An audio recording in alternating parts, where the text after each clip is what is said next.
Síguenos en las redes sociales. Búscanos @Sol1065 FM. Lo mejor de nuestro contenido más cerca de ti. Sol 106.5. Una estación RCC Miria.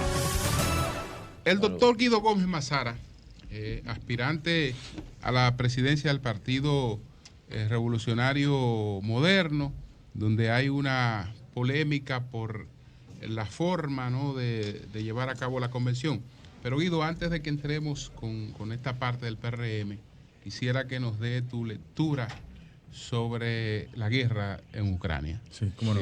Primero, gracias. ¿Qué piensas de esta guerra? Gracias por la oportunidad. Un placer estar con ustedes. Miren, yo pienso que muchos de los elementos que se colocan sobre la mesa a veces excluyen las características del personaje. ¿Quién es Vladimir Putin?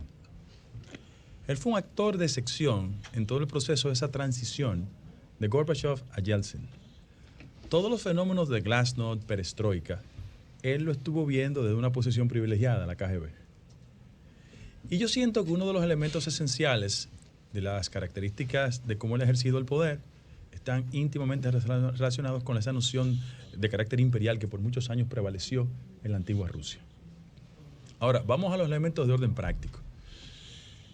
Entre el año 1917 y 1991, las hoy repúblicas independientes eran parte de un conglomerado que se llamaba Unión de Repúblicas Socialistas Soviéticas, URSS. Cuando en el año 1991 comienzan los procesos de independencia de esas repúblicas, evidentemente ahí se combinaron muchos factores.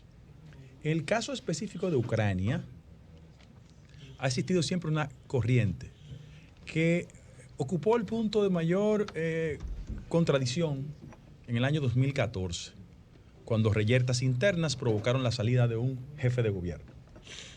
Sobre todas las cosas porque había una disputa entre corrientes pro-europeístas, fundamentalmente aquellas que querían ingresar a la OTAN, y las otras que eran prorrusas, básicamente seguidoras del presidente Putin. Ahora, ¿cuáles son los elementos de carácter económico que sí perturban? La gente dice, bueno, este conflicto va a conducir a una tercera guerra mundial. Bueno, la gente tiene una visión de las características propias de la Primera y la Segunda Guerra Mundial. En términos armamentistas, yo lo doy como dato de finanzas públicas. La inversión que hizo el año pasado el gobierno ruso respecto a armas alcanzó a 61.000 millones de dólares. Los Estados Unidos lo quintuplican. Es decir, la superioridad militar rusa con respecto a las repúblicas cercanas, sí, evidentemente superior, pero frente al resto es muy inferior. ¿Cuáles son los elementos de mayor perturbación que existe desde el punto de vista económico y que ha transformado la realidad económica del mundo, digo yo? Crimea tiene un poder estratégico muy esencial. Hay que recordarle a la gente que está geográficamente en la cercanía de Ucrania, aunque Rusia tiene el control de ellos, pero significa que en los esquemas de reserva de gas es la primera reserva de gas del mundo. Sí. Y eso se ha traducido de la siguiente manera. El impacto del precio del gas se ha disparado 12%. Y hay que recordarle a la gente que el 60% del gas que se produce en Europa, óiganlo bien, que se consume. Se consume en Europa, se produce allá. Entonces, ¿cómo se ha traducido eso en este mundo? En sociedades como la nuestra, que no tienen en teoría culpa de esa realidad, sin embargo, están impactadas de manera desfavorable. Nosotros los dominicanos, ¿cómo lo hemos asumido? Bueno, el Brent está sobre el 115, el Texas 110. Eso ha perturbado la economía en el caso dominicano, que va a tener que combinar crecimiento económico. El mes pasado crecimos 6.6. La gran dificultad es cómo podemos lidiar en un proceso de crecimiento, pero un proceso inflacionario también. Hay muchas teorías al respecto. La realidad es que el mundo salió de un conflicto de carácter sanitario que se llama COVID-19 a un conflicto con las características que el mundo conoce, Ucrania contra Rusia. Mi proyección desde el punto de vista diplomático. El proceso diplomático, Rusia lo perdió, porque ahí están las sanciones. Ahora, desde el punto de vista militar, Putin se coloca en una posición de prevalencia frente al resto, porque sigue siendo el gran componente poderoso en esa parte del mundo. Mi advertencia, como de costumbre, es la siguiente, y es una crítica a los Estados Unidos. Yo pienso que los Estados Unidos se equivocaron desde el punto de vista estratégico cuando entendieron que con la disolución del bloque soviético, el tema ideológico iba a pasar a un tercer, cuarto, quinto plano. Ellos comenzaron a desarrollar la tesis de que había que fomentar los bloques de carácter económico y se olvidaron de la política. Fue Fukuyama que dijo alguna vez que era el fin de la historia. Sí. Pero eso no es cierto. Y del último hombre. Exactamente, correcto. Pero eso no es cierto. Porque posterior a esa predicción, los partidos políticos de izquierda fueron exitosos en América Latina. Claro, hubo un péndulo que se movió hacia la derecha y yo quiero advertirle que vuelve otra vez para allá. El hecho de que los resultados electorales en Honduras sean en la dirección que el mundo conoce, en Chile, en la dirección que el mundo conoce, y yo le quiero advertir que en el caso de Petro es evidente que va a ganar las elecciones en Colombia. Ojo, y Lula también lo va a hacer en Brasil. Claro. Entonces, ¿cuál es el problema que tenemos los dominicanos? Porque yo también priorizo el interés de la República Dominicana y al gobierno. El gobierno que yo defiendo y que es mi partido y que lo voy a defender. Y lo he conversado de manera privada con Luis. Yo tengo la oportunidad de que siempre hablamos. Y hablamos como yo siempre le he hablado a él, directamente, porque yo no tengo interés en un cargo público. Mire, yo creo que el gran problema que enfrentamos nosotros en la República Dominicana es la jurisprudencia funesta en los gobiernos nuestros respecto al tema económico. Miren, en el año 1984 hubo una poblada como resultado de un acuerdo Fondo Monetario, era un acuerdo sombra, y que era gobernador Banco Central era Bernardo Vega. Segundo lugar, en la crisis nuestra, yo era parte del gobierno, fue la crisis bancaria, el hoyo, como se le llamó. Vino un proceso inflacionario. En ambas experiencias perdimos el poder. Ahora, ¿qué significa eso? Que nosotros tenemos que observar de manera crítica para ver cómo somos capaces de renunciar a esa fatalidad y desenvolvernos efectivamente. ¿Qué ha hecho el presidente? Y yo estoy muy de acuerdo con eso. Repito, he tenido el privilegio de conversarlo directamente con él. Yo pienso que tiene que ser un año donde la inversión social, de una forma u otra, trate de compensar los efectos inflacionarios en el país. ¿Por qué? El gobierno del expresidente Medina invirtió 7% del Producto Interno Bruto en el sector social. Nosotros vamos por 9 puntos. Ahora, ¿hacia dónde el gobierno ha ido paliando la situación? Al 16 de agosto del 2020 existían 835,000 personas que recibían programas de beneficencia pública, los programas sociales. Lo hemos disparado de 8.35 a 1.4. Es un gesto que en el marco de la inflación que nos impacta, evidentemente el gobierno pone de su parte. En segundo lugar, la persona que recibía cualquier tipo de beneficio de los programas sociales, el monto era 850 pesos, ahora ganan 1.650 pesos. ¿Eso lo resuelve todo? No. Pero eso es un paso de avance de que el presidente de la República demuestra que tiene sensibilidad por esos temas. Yo solo lo recuerdo. Un político muy amigo de ustedes, amigo mío también, hizo campaña en el año 2004, más que discutiendo ideas, apelando al estómago y al bolsillo de la gente. ¿Quién te subió el arroz? ¿Quién te subió los plátanos? ¿Quién te subió los huevos? Y lo hacía consciente de que el factor inflacionario, no, de verdad, era una jugada política. No, porque Guido es amigo de Guido. No, era una jugada política. Influye mucho. Él hacía eso. Ahora, ¿dónde el expresidente... Una jugada arriba, montada en una realidad. Sí. ¿Dónde el expresidente Fernández en el cálculo se ha equivocado? Los productos, Él sostiene una tesis de que en el marco de la inflación los gobiernos no se mantienen en el poder. Y eso no es cierto. Es un argumento. No, yo voy a hablar de manera internacional para caer en la República Dominicana. Si quiere, comienzo de aquí hacia allá. La mejor muestra de que en el marco de un proceso inflacionario un gobierno se mantiene en el poder fue que él le entregó a Danilo. El déficit era 9% del PIB. Eso es el primer ejemplo. Pero en segundo lugar, un expresidente muy popular en Colombia, que está en una situación de dificultad, Uribe, le entregó a Santos en el marco de un proceso de inflación. Salinas le entregó a su sucesor en el marco de un proceso de inflación. Y Fernando Enrique de Cardoso ganaba elecciones en marco de inflación. Eso no es así como él lo plantea. Ahora, el desafío, yo pienso, del gobierno es que tiene que evidenciar el rostro social en este proceso, porque de lo contrario se va a incrementar el argumento de que este es un gobierno de blanquitos, de popi, de empresarios y lejos de la gente, y nosotros tenemos que resolver ese problema. Dice el doctor Orlando Jorge Mera, que estaba conversando con nosotros, que los estatutos del PRM prevén claramente 3 mecanismos de elección, entre lo que está la convención de delegados, está también las primarias abiertas, y entonces que esa recomendación de la dirección ejecutiva del PRM, ahora el 18, este viernes se va a aprobar masivamente. Entonces, ¿qué pasa si se aprueba la modificación estatutaria en términos de cualquier reclamo posterior que pudieras hacer, Guido. Miren, todos los que están aquí han sido observadores de sección de la vida política dominicana en los últimos años. No me gusta hablar de fechas porque eso no te conviene a ti. No. Pero, no. Déjame dejarlo en ustedes. Pero fue delicado con las damas. Sí, Se refirió a Julio. Gracias, Guido. Pero déjeme decirle algo con mucha honestidad. La clase política cometemos el error de subestimar 1, 2, 3, 40 y 100 veces la inteligencia de la gente. Miren, vamos al fundamento. ¿Cuál fue la razón de irnos del viejo partido?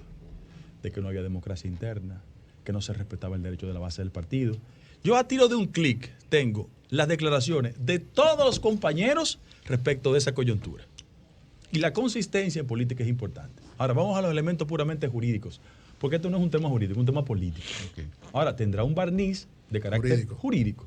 Ahora, en primer lugar, ¿cómo ganó el compañero Luis Abinader los 2 procesos que se presentó? Voto universal, directo y secreto. ¿Sí o no? Sí. ¿Cómo ganó mi buen amigo José Ignacio Paliza la presidencia del partido? Voto universal, directo y secreto. Mira por qué lo cambian. Porque hacen una interpretación antojadiza de la ley electoral. Mira lo que dice la ley electoral y la ley de partido. Dice lo siguiente. Los partidos políticos pueden establecer el esquema metodológico de sus procesos para el voto popular. ¿Qué significa eso? Que lo pueden hacer para diputados, senadores, alcaldes, regidor y presidente de la República. Sí. No para la dirección del partido, que son 2 escenarios diferentes. O sea, no dice la ley que para la No, pero peor aún. Cuando en el año 2010 el presidente Fernández transformó la Constitución, constitucionalizó los partidos políticos y le dijo, ninguna regla interna puede superar un mandato de la Constitución de la República. Y ustedes saben que yo tengo una larguísima experiencia litigando en el Tribunal Superior Electoral. La sentencia 019-2014 dice lo siguiente. Los partidos políticos pueden organizar los procesos de convención, pero bajo ningún concepto el método puede conculcar derechos fundamentales, porque el voto tiene que ser universal, directo, secreto e intransferible. ¿Usted sabe quién eran los abogados conmigo en ese proceso? ¿Quiénes? Antoliano Peralta, Luis Soto y Andrés Atasio. No, tú estás relajando. Te lo juro por Dios. Esos 3 que son hoy funcionarios del gobierno. Hermanos míos. Ellos defienden la posición contraria. Hermanos míos. Pero tú sabes que yo creo, yo con el paso de los años he aprendido a despersonalizar las cosas. O sea, yo le haría un flaco servicio al partido que todos queremos si comienzo a decir, fulano decía aquello. No, ese no es el tema. El tema es presentar los siguientes argumentos. Y yo, excúsenme que haga este ejercicio, quizá impropio de estos tiempos. Y yo corro todos los riesgos de las cosas que digo y lo asumo con responsabilidad. En el fondo, los partidos políticos han sido penetrados, todos, por una idea de élite de la participación política, que está desconectando la práctica partidaria de los sectores populares y asume una noción muy corporativa de la práctica política. Los sectores populares, bueno para buscar los votos y para llenar la guagua. Está pasando eso. A la hora, no, está pasando hace mucho. No, pero ahora sí, con una gravedad. Y es que muchos de los políticos del siglo XXI quieren ser más simpáticos a grupos corporativos que a los sectores populares que validan a los partidos. Yo sé lo que estoy diciendo, ¿eh? Sí, yo también. Yo sé perfectamente lo que estoy diciendo. Ahora, frente a eso, ¿qué hacer? ¿Qué hacer? Mis compañeros de partido saben que yo cuando tomo una decisión no es personal. Yo voy a ser consistente. Si yo antes defendía el derecho de la base del partido a participar en los procesos, como ellos lo hacían, yo sigo haciéndolo. Yo tengo la asesoría, la orientación, y le dije que se preparen. Que si ellos ratifican el viernes, el lunes voy al Tribunal Superior Electoral. ¿Con quién voy? Katia Miguelina Jiménez, Nacet Perdomo, Manuel Olivero, uno de los abogados más brillantes en materia electoral, hijo de Juan Esteban Olivero Félix, y Domingo Rojas Pereira. Y vamos a discutir de forma civilizada en el tribunal, y yo le voy a sacar 12 precedentes del Tribunal Superior Electoral y 14 del Constitucional, con una diferencia. ¿Cuál? Que le voy a recordar diciéndolo, mira, esto decía el abogado Antoliano Peralta, mi hermano, litigando en el tribunal. Esto decía Orlando Jorge Mera, esto decía Luis Soto, esto decía Sigmund Freud. ¿Por qué ellos decían eso? Guido, Sí. perdón. Sí. Tú sabes, porque tú tienes que saberlo, que está circulando, te han enviado unas declaraciones tuyas de en Diario Libre, tú lo conoces. Pero yo te lo estoy mencionando porque No lo he visto, hombre. Exacto, Guido. Esto fue Ya en el 2004, Guido, la convención de delegados no la para nadie. Y el otro titular, en el 2000, ya en el 2014. Corriente de Guido afirma que acreditó sus delegados para la convención. Mira por qué, no es el caso tuyo, mira por qué es importante que los adversarios de uno, en el marco de una discusión, tengan que asumir la necesaria dosis de lectura comprensiva. Sí. Mira, en el 2004, esa declaración, y yo te lo agradezco en el alma que tú la plantees, Sí. esa declaración tiene que ver con la convención de delegados que ratifica la candidatura presidencial. Que la ley en el 4 y ahora dice que electo el candidato presidencial, la convención de delegados ratifica la convención que elige el candidato presidencial. Eso no tiene nada que ver con la convención de delegados que se está esgrimiendo ahora para elegir la dirección del partido. Repito, hay que tomarse un curso de lectura comprensiva. No es el caso tuyo. No, porque eso lo está filtrando la misma gente de tu partido. No, mismo partido no. Son amigos míos y compañeros míos. Claro que sí, porque es una guerra entre ustedes. Pero óyete, pero no importa. Como tú que quieres pinchar, pero ya le explicó el caso del primer caso, el segundo caso, explícate lo de que la convención Hipólito como candidato presidencial. Ramón Emilio Concepción calificó de especulaciones las declaraciones de la comisión organizadora. Esa es la parte que dice, Corriente de Guido afirma que acreditó sus delegados pero para la esa acreditación de delegados fue producto de una sentencia del Tribunal Superior Electoral que obligó a la convención de Miguel Vargas a acreditar delegados en la supervisión del proceso. No tiene nada que ver con eso. Oye, la vida me regala a mí, yo tengo mucha fe. La vida me regala unos adversarios con unas argumentaciones cantinflescas. Oye lo que dicen. Que la razón de hacer la convención de delegados es la crisis de Ucrania y Rusia. Yo he escuchado 3 compañeros de la dirección política del partido diciendo eso. ¿Qué tiene que ver una cosa con la otra? ¿Qué tiene que ver con la otra? Consuelo, yo te le agradezco. No, de verdad. Es verdad que cantinflesca. Yo le agradezco en el alma ese tipo de argumentos. Pero el PLD tuvo que llevarse del COVID. El PLD tuvo que atribuirlo al COVID. Sí, claro. Pero Julio, ¿tú sabes lo que pasa en eso? Sí, de verdad. Y lo digo responsablemente. Es que la clase política anda subestimando la inteligencia de la gente. Eso no es así. Hay algo, eso no es así. Simplemente para concretizar. Pero a mí lo que me preocupa, te lo digo, que con ese historial que tiene PRD, PRM ahora, de división, ustedes se embarquen en una discusión entre ustedes de nuevo, que traiga la división del PRM. Ok, vamos por parte, mire. Vamos por parte, mire. Vamos por parte, mire. Sí. Yo comencé inclusive de manera a modo de chanza y respetando a Julio, ¿no? De buena fe, hablando del factor edad, diciendo que ustedes son observadores del proceso político dominicano los últimos 40 años. En el viejo partido, nunca la división fue como resultado de una aspiración a la dirección de la presidencia. Fueron conflictos de carácter de aspiración presidencial. Una cosa no tiene que ver con la otra. Segundo lugar. ¿Verdad? Y las posiciones electivas. Es legítimo que la gente vea con ojeriza este tipo de intercambios. Ahora, la jurisprudencia reciente de nosotros es la siguiente. Hipólito y Luis compitieron, ganó Luis, no hubo problema. José Ignacio le ganó al doctor Félix Iglesias y Andrés Bautista y no hubo problema. Repito, yo les reitero que lo que estoy es validando un derecho que yo pienso que en el siglo XXI conculcarle un derecho a los de abajo es algo insólito. Esto no tiene que ver, mira, la lealtad, Luis, está fuera de discusión, la defensa del gobierno está fuera de discusión. Lo que estoy diciendo es lo siguiente. ¿Y tú crees que ellos lo ven así? Si nos fuimos, no, pero en la democracia también, el disenso es importante. Sí. O sea, lo mejor que nos puede pasar a nosotros es que discrepemos, pero con respeto, sin insultar a nadie. Claro. Yo estoy diciendo lo siguiente. Yo estoy plenamente convencido que si el doctor Peña Gómez estuviese vivo, tú plantearle a Peña conculcar el derecho a la gente de votar. Señores, miren, hay una noción en derecho constitucional, y Katia Miguelina debe ser una de las mujeres que más sabe la materia en este país, que se llama el principio y la norma de los derechos adquiridos. Exacto. Aquí estoy frente a 2 damas. En el año 1942, en la República Dominicana, se validó el derecho de la mujer a votar. La noción de derecho adquirido se fundamenta en el hecho de que un derecho adquirido no tiene marcha atrás.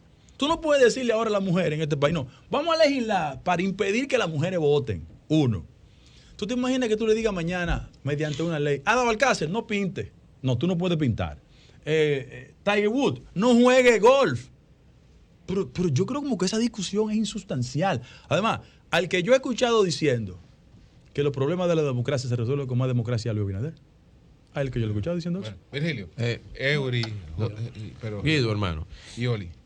Tres preguntas básicas rápidas. Lo primero, si se valida una asamblea de delegados, yo sé que tú tienes esto como un objetivo de justicia, ¿no? ¿Qué pudiera ser? ¿Pudiera Guido ganar la presidencia del partido, no tanto una asamblea de delegados? Otra cosa, si eso no se puede, ¿cuál sería el bajadero? Que se viera que no necesariamente hay que ir a un tribunal. Y tercero, ¿estás de acuerdo con la reelección del presidente Luis Abinader? Vamos por parte. Mira, en primero, yo voy al tribunal por convicciones y por coherencia. Yo voy al tribunal y que el tribunal decida. Esas son las reglas de la democracia. Yo no estoy insultando a nadie ni faltando el respeto a nadie. Claro que no. Segundo lugar, ninguno de ustedes aquí son tontos. Ustedes saben por qué han cambiado las reglas. Han cambiado las reglas porque la élite partidaria prefiere a uno que no le den las encuestas. Esa es la verdad. Monda y Lironda. Inclusive yo, después de la decisión, yo le voy a entregar 3 encuestas a los medios de comunicación para que vean cómo está el posicionamiento. ¿Cómo está? Sería hasta poco delicado que yo pero hablara dilo, sobre porque mí eso es mismo. importante. Hay una competencia entre usted y el doctor Eddie Olivares si fuera una convención abierta hacia la posición de la presidencia. Yo tengo una encuesta que me dice que ustedes dos la encabezan, que Paliza está en un lejano tercer lugar. Bueno, pero... ¿Es así o no es así? No, pero yo... lo que uno no habla... voy a decir quién está adelante y quién está Lo atrás. que Usted y uno el doctor habla Olivares. intrapartidariamente no puede airearlo de forma pública porque ese ha sido el factor que nuestros adversarios usan para estimular la confrontación interna. Yo quiero ser respetuoso de eso. Ahora, todo el mundo sabe, aquí en una parte de la élite del partido quiere imponer, que están en su legítimo derecho. Pero yo le he dicho a los compañeros del partido, si su interés es validar a uno, salgan, levántenle los brazos y vamos a competir, porque esa es la democracia. Pero en tercer lugar, yo quiero decirte una cosa. Si yo aspiro a ser autoridad partidaria, yo no puedo emitir consideraciones respecto de un tema. ¿Sabes por qué? Porque eso me invalida frente al resto. Y yo quiero ser autoridad de verdad, no de mentira. Yo no quiero ser muchacho demandado de nadie. Yo tengo convicciones propias. Y en función de eso debo decirte que yo siempre he favorecido el modelo norteamericano. 2 periodos consecutivos y para su casa. Siempre, no ahora. No, y la Constitución Siempre. está muy clara. No tengo problema.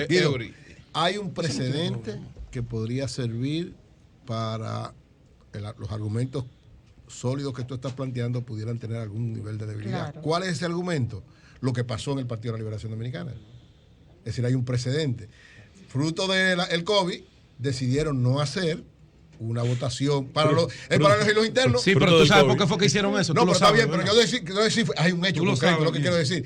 Hay un hecho concreto yo de un recuerdo partido alguna cosa. importante del país que, aduciendo Nadie lo quería controlar su partido. lo que fuese, pero decidió no votar masivamente, sino elegirlo con una convención de delegados, su dirección partidaria. Entonces, no podría eso el Tribunal Superior Electoral, que validó, porque el Tribunal Superior Electoral validó eso. No podía ser un argumento que te haga... Son 2 casos diferentes. ¿Por qué son diferentes? Si es Mira, la elección partidaria. Vamos a explicártelo. Okay. Porque son normativas diferentes. En el caso específico del Partido Revolucionario Moderno, yo quiero sostener la tesis que existen 4 decisiones del Tribunal Superior Electoral donde le conculcan derechos a la dirección, a su vez conculcarnos derechos fundamentales a nosotros, a lo de abajo.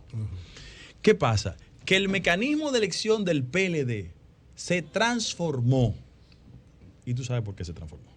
No es materia de análisis ni de discusión aquí. Ahora, en el caso de nosotros, yo quiero, no sé si pierdo tiempo leyéndote esto, pero yo quiero leerte una cosa que dice lo siguiente. Sí.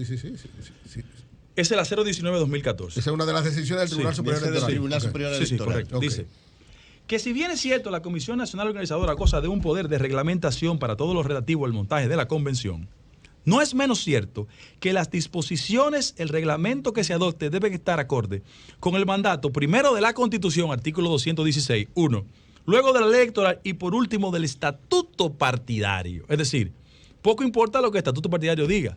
Lo que manda la Constitución es lo que hay que respetar. Ese es un precedente. Y repito, lo llevamos Antoliano y yo. Ok.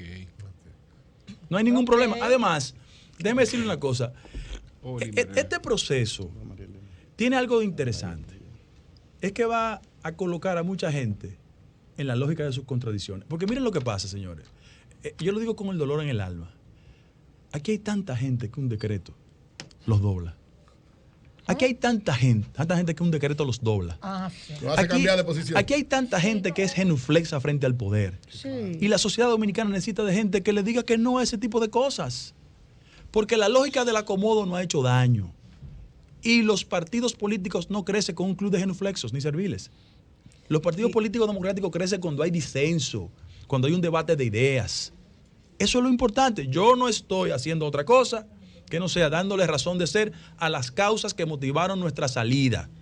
En un encuentro reciente con las bases, tú les decías, yo sé dónde viven ustedes, Claro. yo conozco su nombre y apellido, yo no tengo problema de montarme en un carro público, en un motoconcho, a mí las bases no me hieden.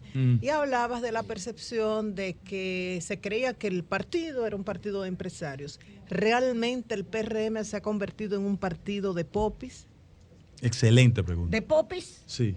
Los riquitos. Mira, la gente dice eso que plantea María Elena y cree que eso es un componente nuevo en la lucha política. No, Bosch dijo en el 62, pecueso largo, tutumpote, hijo de machepo. Porque Bosch era un hombre brillante y con su capacidad de comunicar retrataba la realidad social. Muy didáctico. Sí. ¿verdad? ¿Cuál es el problema? Que nosotros tenemos un origen, el PRD. Porque por más que brinquen y salten, PRM, PRD. Por más vuelta que le den a la cosa. Es la misma mayoría. Claro. ¿verdad? Entonces, ¿qué ha pasado? Que ese partido se construyó en la lógica del excluido social por excelencia, Peña Gómez, que habilitó un partido que permitía que los sectores populares, sobre la base del trabajo político, llegaran a un espacio. ¿Qué es lo que nosotros hemos dicho? Que el partido necesita el mayor nivel de equilibrio, que la gente no nos perciba que todo está de un lado. Voy a hacerle un ejercicio del fenotipo, del fenotipo. Tú estás consciente al sector social que representa la mayoría del PRM, ¿no? ¿Verdad? Pobre, de abajo. Inclusive el éxito electoral de nosotros está, búscalo estadísticamente. Los sectores populares votaban por nosotros. La demarcación que me dieron a mí, que es la 3, 216,000 electores. Ahí los pobres que votan, Claro. ganamos 58%. Ahora, no lo hago con mala fe. No lo hago con mala fe. Luis es blanco, ¿no? ¿Verdad? Sí. Raquel, Es blanca. bien. Y santiaguera. Sí, José Ignacio, Blanco. No, Raquel es de las matas de Farfán. José Ignacio, Blanco. Es Santiago. Carolina, Blanca. Lisandro. Blanco. O sea, es verdad. Entonces, ¿qué yo estoy diciendo? ¿Y Peña Gómez? Que el doctor Peña Gómez apostaba a los equilibrios. Yo no tengo ninguna carga de carácter social contra nadie, pero la imagen del partido no puede ser la imagen del country club. Tiene que ser la imagen de Gualego, Chupita, Lomini, Catanga también para hacer los equilibrios indispensables que nos permitan avanzar en los sectores populares y decirle, no, ustedes son importantes no solo porque nos dan los votos, sino porque ustedes participan. Ay, mira, pero ¿Qué tú hacía? has sido reduccionista No, con el PRM. no. Eso es un reduccionismo. No, mira lo que yo estoy diciendo. Porque, espérate, porque lo que se está planteando, y te lo digo sinceramente, ¿cuáles son las políticas que tiene el PRM Claro. a favor de toda De la una gente, de la ideología? mayoría, No, exacto. yo estoy ¿tú entiendes? diciendo... O sea, porque creo que ha sido porque tú eres brillante, Guido, y tú lo sabes, y tú eres mi hijo igual que Fabricio, pero no puede ser No, pero déjame decirte Y por qué. tampoco O sea, ser el color de la piel No, lo que no, determina no, las no, posiciones. no me malinterprete. Ok.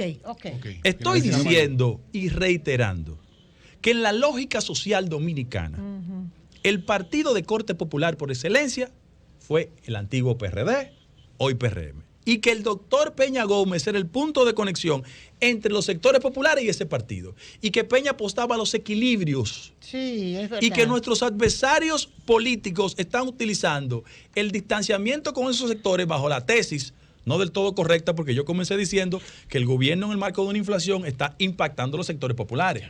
Lo que estoy diciendo es que tenemos que procurar un mayor nivel de equilibrio, de que todos se sientan representados en el partido.